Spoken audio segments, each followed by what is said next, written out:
Today I've got something really exciting to show everyone.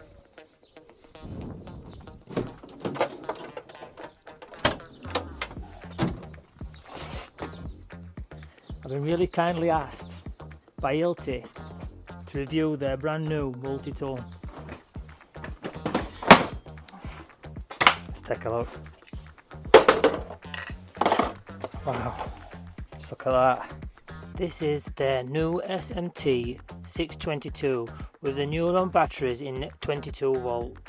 Now Hilti have pointed out that this has one of the lowest vibrations on the market.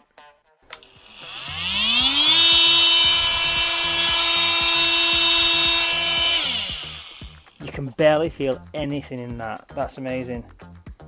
Yeah, I like that. It comes with a new Starlock style blades, clips straight in. So this is the depth gauge. The actual foot is what you use to tighten up the nut.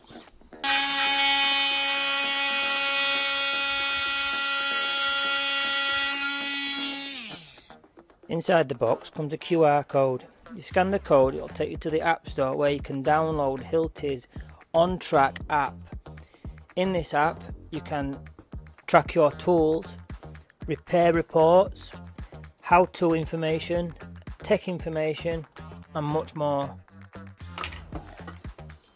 So this is available from the 1st of August and you can pre-order from the 19th of June. So I would definitely recommend getting one ordered.